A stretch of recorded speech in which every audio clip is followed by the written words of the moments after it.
وہ شیئر بڑھ رہا ہے. اس کے ساتھ ساتھ ترسیلات زر، وہ تو آپ کو پتا ہے ہم کتنا آگے گئے، کتنا بیرون ملک جو پاکستانی انہوں نے اپنا رول پلے کیا، ہم اس میں 28.8% اضافے پر گئے. سٹاک مارکیٹ ہماری جو ہے اس وقت 1,45,000 پوائنٹس کو کراس کر رہی ہے، بہت جلد 1.5 لاکھ پوائنٹس تک پہنچے گی. تو یہ ساری چیزیں ہیں، یہ وہ معاشی کامیابیاں ہیں جن کا فائدہ آپ تک پہنچے گا، پہنچ رہا ہے. اور اوپر کی سطح پہ جتنے اعداد و شمار، جتنے معاشی اشاریے بہتر ہوتے چلے جائیں گے، ہم پر امید ہوتے جائیں گے زیادہ سے زیادہ ریلیف کے لیے. ایک مرتبہ پھر مبارکباد، اچھی خبر کہ بجلی کے بلوں میں اگست کے مہینے میں فی یونٹ 2 روپے 67 پیسے تک کمی. بہت مبارک ہو تمام لوگوں کو، اللہ کرے ہم اس سے آگے بڑھیں، زیادہ ریلیف ملے، زیادہ قیمت کم ہو. بات کروں گا پروگرام میں آگے اور ان ایشوز کے حوالے سے جو ہمارے قومی ایشوز ہیں. ہم بات کر رہے ہیں اس وقت بھارتی سرکار کے حوالے سے جو اس وقت بوکھلائی ہوئی ہے. یقینی طور پر ٹرمپ کی طرف سے جو 50% اضافہ کیا گیا ٹیرف میں، اس کی وجہ سے بھارت کی سرکار، مودی سرکار بوکھلائی ہوئی ہے، پریشان ہے. پورا اس کا جو میڈیا ہے وہاں پر صفحے ماتم بچھی ہوئی ہے. اس کی سٹاک مارکیٹس جو ہیں وہ کریش کر رہی ہیں. وہاں پہ آپ جہاں کے جو ٹریڈرز ہیں، جو ایکسپورٹرز ہیں، آپ ان کی آہو بقا سنیں، ان کو جو نقصان ہونے جا رہا ہے، اور یہ اندازہ لگایا جا رہا ہے کہ تقریباً $64 بلین کی جو ہے ان کو ڈز لگ سکتی ہے، نقصان پہنچ سکتا ہے، اور بہت سارے بنیادی شعبے ہیں.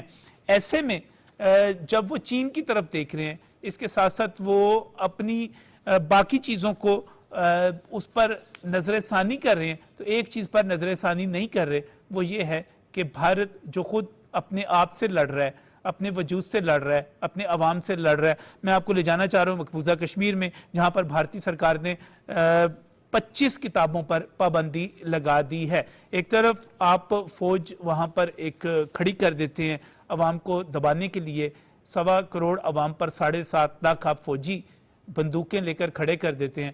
دوسری طرف آپ ان کے علم پر، ان کی فکر پر پابندیاں لگانے کی کوشش کرتے ہیں. اور میرے پاس جو اس وقت فہرست موجود ہے، اس میں صرف مسلم جو رائٹرز ہیں ان کی بکس شامل نہیں ہیں، بلکہ اس میں یونائٹڈ اسٹیٹس کی چھپی ہوئی بنیادی حقوق کے حوالے سے کتب وہ بھی شامل ہیں. اور اس میں بعض جو ہندو رائٹرز ہیں جو کہ غیر مسلم ہیں، ان کی کتابیں بھی بہت بڑی تعداد میں شامل ہیں. یہ ایک لمبی فہرست میرے پاس موجود ہے جو یہ بتاتی ہے کہ بی جے پی کی وہ حکومت جو کہ ہندوتوا کی پالیسی کو لے کر آگے بڑھ رہی ہے ایک ڈکٹیٹرشپ کے ساتھ. اور اس کے ذریعے چونکہ اب یہ انٹرنیٹ کا دور ہے، اب یہ آپ کا وہ دور ہے جس میں آپ انفارمیشن کے بہاؤ کو روک نہیں سکتے. تو ایسے میں اس قسم کی حرکتیں صرف اور صرف یہ ظاہر کرتی ہیں کہ آپ اپنے عوام کو صرف اور صرف علم، فکر اور سوچنے سے روکنا چاہتے ہیں. بکھلائی ہوئی حکومت ہے، لیکن ان کے لیے پریشانیاں بڑھتی بھی چلی جا رہی ہیں. روس اور یوکرین کی جنگ کے حوالے سے بھارت کا جو کردار ہے اس میں عالمی سطح پر ایک اور نئی بحث بھی شروع ہو گئی ہے. یوکرین میں روسی افواج کے زیر استعمال ڈرونز میں بھارتی ساختہ پرزے جو ہیں وہ استعمال ہو رہے ہیں. یہ میں نہیں کہہ رہا، یہ رائٹرز کی سٹوری ہے. ایک طرف تو بھارت کی حکومت یہ کہتی ہے کہ وہ اس تنازع میں غیر جانبدار ہے، اور یہ کہتی ہے کہ اس کے اوپر جو پابندیاں لگائی جا رہی ہیں کہ روس کے ساتھ مل کر وہ قتل و غارت میں مشغول ہے، لہٰذا اس پر جو پابندیاں لگائی جا رہی ہیں وہ درست نہیں ہے. لیکن جو حقائق ہیں وہ یہ ہے کہ ڈرونز جو ہیں فوجی ٹھکانوں پر، صرف فوجی ٹھکانوں پر نہیں بلکہ شہری آبادیوں پر، بنیادی ڈھانچوں پر اور ہسپتالوں پر بھارتی ساختہ ڈرونز ان کو نشانہ بنانے میں استعمال ہوئے ہیں. اور مودی سرکار جو ہے روس کو جنگی سامان بیچ کر یوکرین کی بربادی سے منافع کمانے میں پوری طرح مشغول ہے. اب مجھے سمجھ نہیں آ رہی کہ یہ سب کچھ اتنا جو ہو رہا ہے وہ اس کا نتیجہ کیا نکلے گا، کیونکہ انٹرنل جو تنقید ہے وہ بھی بڑھتی چلی جا رہی ہے. ہم آپ کو پہلے بھی بتا چکے، یہ آپ پر اپنے ہی پروگرام میں سنا بھی چکے، ستیہ پال ملک جو تھے سابق گورنر بہار کے بھی اور مقبوضہ کشمیر کے بھی، جنہوں نے پلوامہ کے بعد پہلگام کو بھی فالس فلیگ آپریشن قرار دیا تھا. ان کی جو موت ہے وہ بڑی پرسرار ہے. اس کے حوالے سے سیاسی اور عوامی حلقوں میں بہت سارے سوالات اٹھائے جا رہے ہیں. یہ کہا جا رہا ہے کہ انہوں نے اپنی موت سے پہلے جو ٹویٹس کیے تھے اس میں مودی حکومت کی طرف سے مسلسل دباؤ، دھمکیوں اور رشوت کی پیشکش کا بھی انکشاف کیا تھا.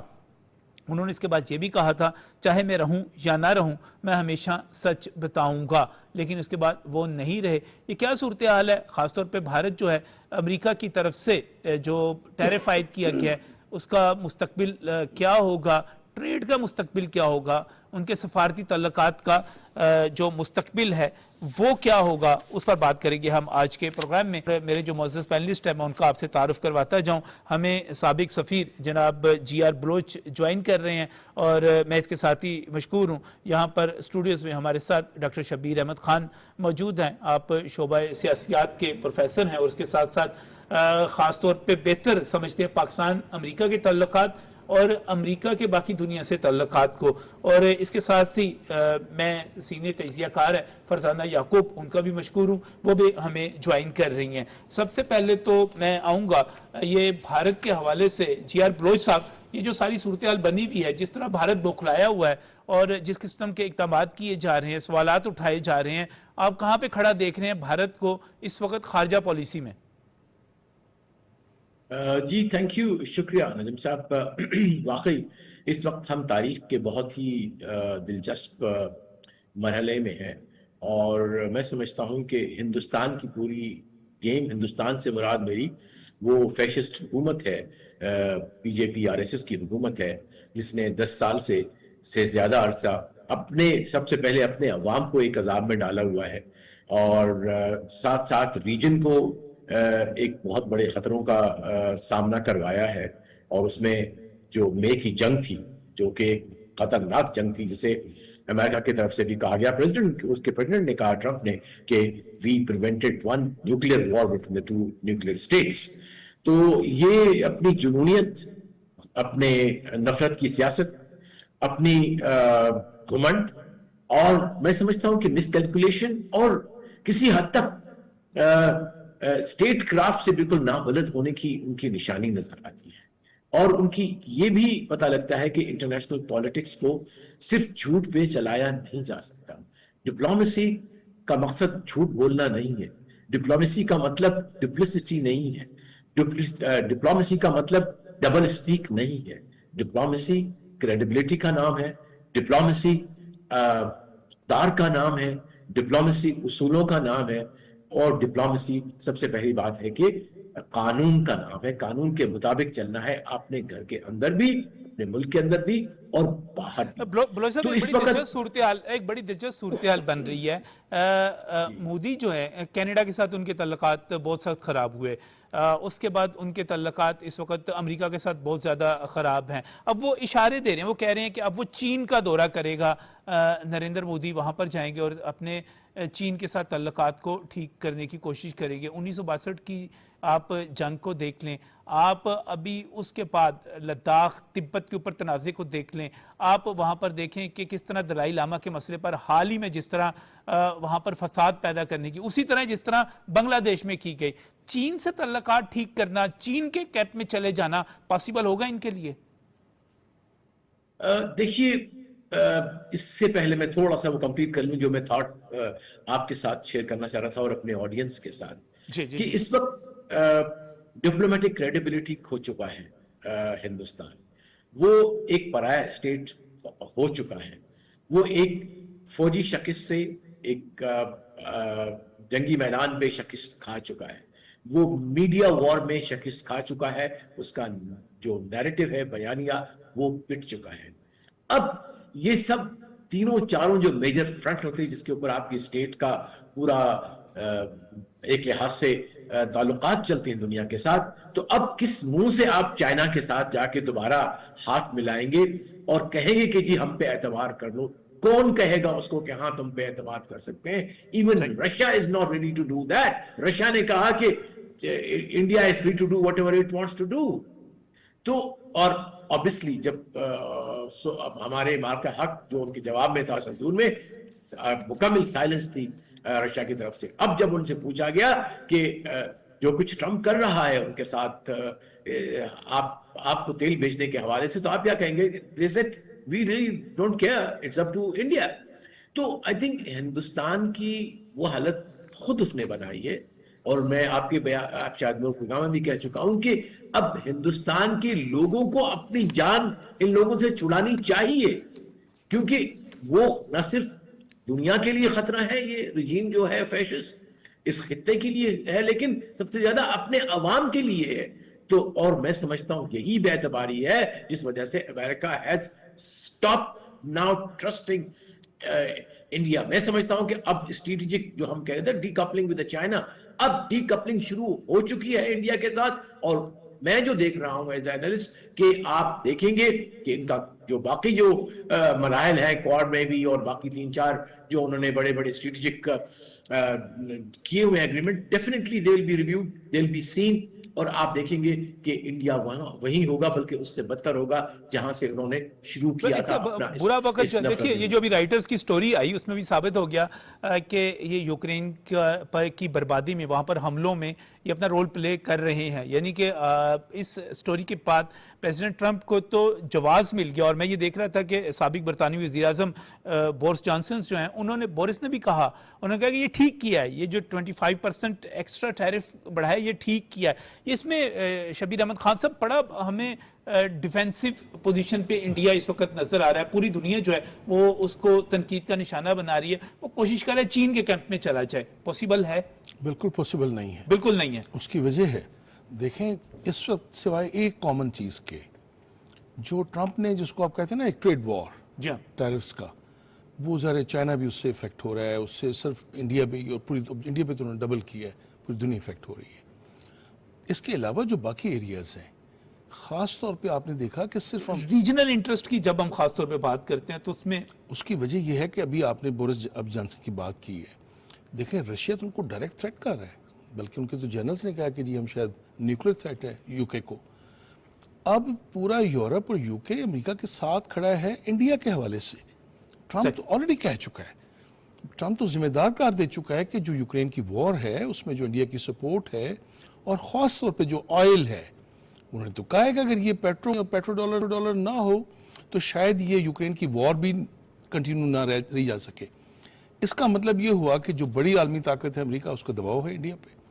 یورپ کا اب ظاہر بڑا ملک ہے, اس نے اب واضح بیان دے دیا ہے کہ دباؤ ہے. تو اس کا مطلب یہ ہے کہ ویسٹ کی طرف سے انڈیا پہ ایک پورا پریشر اور دباؤ ہے.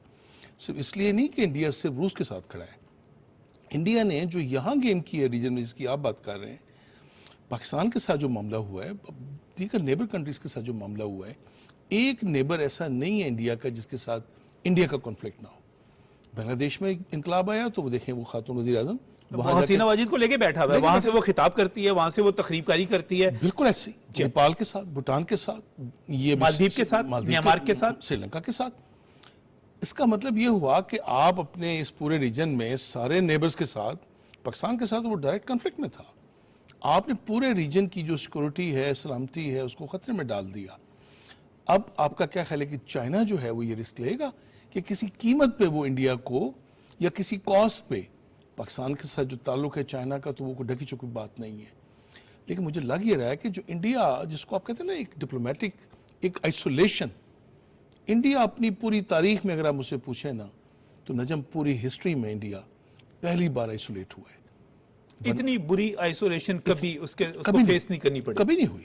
جی انڈیا کو تو لوگ ایک سارک کو کنٹرول کیا ہوا تھا اس نے, اب وہ سارک سے خود آؤٹ ہو چکا ہے, سارک ممالک جتنے بھی ہیں کک آؤٹ ہو گیا وہاں سے, وہ آؤٹ ہو گیا. دیکھیں انڈیا نان الائنڈ جو مومنٹ تھی اس میں انڈیا کا ایک بڑا ایک اہم رول پلیئر کے طور پہ رہا ہے وہ, اور خاص طور پہ یہ جو ڈپلومیسی تھی انڈیا کی کہ انڈیا نے مغرب کے ساتھ بھی اور روس کے ساتھ بھی, یعنی یہ دنیا جب دو بلاکس میں تقسیم تھی تو کہا یہ جاتا تھا کہ ایک بڑی بیلنس پالیسی جو انڈیا نے وہ رکھی ہے.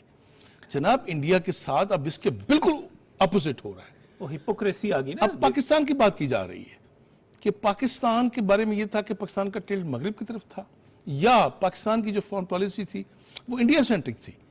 پہلی بار پاکستان کی فارن پالیسی ایک تو انڈیا سینٹرک نہیں ہے, یہ اب ویریئنٹس ہیں. پھر پاکستان نے پہلی بار جو ایک ایونیو جس کو آپ کہتے ہیں اس پہ کوئی ابھی تھوڑا سا نہیں لگا, یہ 15-20 سال نواز شریف صاحب کو جو آخری ٹینیور سرتاج عزیز جب ہوا کرتے تھے, انہوں نے مجھے یاد ہے پہلا بیان دیا تھا کہ اب ہم اور ایونیوز بھی دیکھ رہے ہیں. پھر آپ نے دیکھا کہ پاکستان کا تعلق چائنا سے, خاص طور پر سی پیک کے حوالے سے آپ ایک اسٹریٹجک پارٹنرشپ میں بدل گیا ہے. اچھا پھر ہم روس بھی گئے ہیں, یہ نہیں کہ ہم نے ان کو آؤٹ کیا ہے. پھر یورپ کے ساتھ جو ہمارا معاملہ ہے, پھر خاص طور پہ جو 10 مئی کا دن ہے, اس کے بعد پاکستان کی جو ایمرجنس ہے نا, ایک ذمہ دار نیوکلیر ملک ہے, اور سب نے کہا کہ خطرہ تھا, ایک ڈینجر تھا, اور 2 ملکوں میں ہم نے اس میں بھی بڑا ایک اہم رول پلے کیا ہے. مجھے بتائیں انڈیا اب اس کو ٹھنڈے پیٹوں کیسے لے سکتا ہے کہ صرف دیکھیں یہی نہیں ہو رہا کہ انڈیا نیچے کوشش جا کر رہا ہے, ہاتھ پاؤں مار رہا ہے وہ, لیکن وہ جتنا ہاتھ پاؤں مار رہا ہے وہ الجھتا چلا جا رہا ہے. اور اس وقت اگر وہ چین کی طرف جاتا ہے, اور چین یقینی طور پر پوری دنیا کو سامنے رکھتے ہوئے, یہ پاکستان کی قیمت پر بھی انڈیا کے ساتھ تعلقات کبھی سوچا بھی نہیں جا سکتا کہ اس کی طرف جائے گا. میں فرزانہ یعقوب صاحبہ کی طرف جانا چاہ رہا ہوں. فرزانہ صاحبہ, اس وقت نریندر مودی کے لیے جو پوزیشن بنی ہوئی ہے, تمام دنیا میں تو صورتحال اپنی جگہ, ہم اپنے خطے میں بھی دیکھیں تو وہ تمام ممالک جو کبھی وہ سمجھتا تھا کہ بنگلہ دیش سمیت اس کی جیب میں پڑے ہوئے ہیں, اب اس کی جیب میں نہیں ہے, سارک اس کے ساتھ نہیں ہے. کس طرح دیکھ رہی آپ موجودہ پوزیشن کو, جہاں پہ 10 مئی کے بعد مودی کا ہندوستان آ کے کھڑا ہو گیا؟ دیکھیے بہت عرصے سے ہندوستان جو ہے وہ پاکستان اور باقی ممالک میں, لیکن پاکستان میں زیادہ بڑا ہی رائز اینڈ شائن کرتا ہوا نظر آ رہا تھا. یہاں کے لوگوں کو زیادہ امپریس کر رہا تھا ہندوستان, لیکن حقیقت کبھی بھی اس کے مقابل نہیں تھی. اور اس سے میرا مطلب یہ ہے کہ ہندوستان نہ رائز کر رہا تھا نہ شائن کر رہا. وہاں پر مائنورٹیز کا ہمیشہ سے بہت برا حال رہا ہے. آپ دیکھیے کہ جو وہاں پر جموں کشمیر میں جو حرکتیں ہندوستان کرتا ہے, کشمیر کو ایز اے ٹیسٹ لیب لیتا ہے, اور وہاں پر وہ جو حرکتیں کرتا ہے, اور وہاں پر جب وہ فائن ٹیون کر لیتا ہے تو پھر پورے ہندوستان میں انہی ایکٹیویٹیز کو وہ آگے لے کر جاتا ہے. 2019 کے بعد سے جو ہے, جہاں پر اس نے انویسٹمنٹ کی بات کی اور دنیا کو بیوقوف بنانے میں, دیکھیے ہندوستان اس لیے کامیاب ہے کیونکہ اس کا جو میڈیا ہے, اس کی جو موویز ہیں, وہ ساری دنیا میں دیکھی جاتی ہیں. اور آپ کو پتا ہے کہ جہاں پر جس ملک کی جس انڈسٹریز کی موویز دیکھی جاتی ہیں, تو جو کہانیاں وہ فلمیں دکھاتی ہیں, جو گانے وہ لوگ سناتے ہیں, تو دنیا پھر وہی راگ بھی الاپتی ہے اور سر دھنتی ہے. تو ان کی فلمیں دیکھ کر سب یہ سمجھ رہے تھے کہ یہ ایک بہت ہی عالیشان ملک ہے اور انتہائی کامیاب ہے. اور کشمیری تو ہمیشہ سے بتاتے رہے کہ یہ بالکل بھی کامیاب ملک نہیں ہے, یہ انتہائی ناکام ملک ہے اور انتہائی چھوٹی سوچ رکھنے والا, ایک چھوٹا دل رکھنے والا ملک ہے. تو جب پاکستان نے ڈٹ کے مقابلہ کیا اور اس کو ایک اچھا ستھرا جواب دیا, وہ بھی پاکستان نے بہت زیادہ رسپونڈ نہیں کیا, ابھی تو صرف ان کو ڈٹر ہی کیا ہے. تو ہندوستان کی یہ حالت ہوئی ہے کہ 3 دنوں کے اندر وہ جو ہے نہ صرف گھٹنے اس نے ٹیک دیے, بلکہ دنیا اب اس کا سر بھی جھکا رہی. اور یہ میں اگر پاکستان اس کو نہ روکتا تو یقین جانیے کہ ہندوستان کی جو خواہش تھی اور جس خوش فہمی میں وہ پاگل ہوا جا رہا تھا, جس خوش فہمی کا بڑا نام یہ ہے اکھنڈ بھارت, تو اس میں وہ خود کو پاکستان کو بھی اپنے اندر ضم کیے بیٹھا تھا, افغانستان کو بھی. یہاں پر دیکھیں تو بنگلہ دیش تو تقریباً ضم ہی تھا. بنگلہ دیش نے خود کو نکالا ہے ہندوستان کے کنٹرول میں سے. نیپال, سری لنکا نے خود کو بڑے سالوں کی جنگوں کے بعد نکالا ہے ہندوستان کے کنٹرول سے. تو یہ آہستہ آہستہ جیسے جیسے آپ دیکھیں, سری لنکا پہلے ہندوستان کے ہاتھ سے نکلا, اور مجھ سے پہلے جو مقرر نے کہا کہ سارک جو ہے اس میں سے ہندوستان جو ہے ہو کر نکلا ہے, تو بالکل صحیح فرمایا. سارک کام کرنے میں جو سب سے اہم ملک ہے, جس نے سب سے اہم کردار ادا کیا ہے, وہ ہندوستان ہے. اچھا, سری لنکا اس کے ہاتھ سے نکل گیا. نیپال بھی آپ دیکھیں ہر کچھ عرصے میں کچھ نہ کچھ آنکھیں دکھانے کی کوشش کرتا رہا ہے, لیکن اس کی پسلی نہیں ہے. اور بنگلہ دیش میں جو آپ دیکھتے ہیں کہ یہ دیکھیں کہ 14 اگست کے لیے کیسے بنگلہ دیش تیار ہو رہا ہے. کوئی یقین کر سکتا ہے کہ ایسا ملک جس کے بارے میں کہا جاتا تھا کہ وہاں کے جو باشندے ہیں وہ پاکستان سے نفرت کرتے ہیں, جو مکتی بہانی کو سمجھتے ہیں کہ وہ پاکستان نے سارا کچھ کیا ہے, اور جو سارے ریپس اور مرڈرز ہیں وہ سارے پاکستانیوں نے کیے ہیں, یہ نیریٹو انڈیا چلا رہا تھا اور لوگ سمجھتے تھے کہ بنگلہ دیش اس بات پر یقین رکھتے ہیں. ہندوستان کی لائی ہوئی وہاں سے حکومت ہٹی ہے, تو آپ دیکھیے کہ وہ ان کا جو اپنا پن ہے پاکستان کے ساتھ ہے,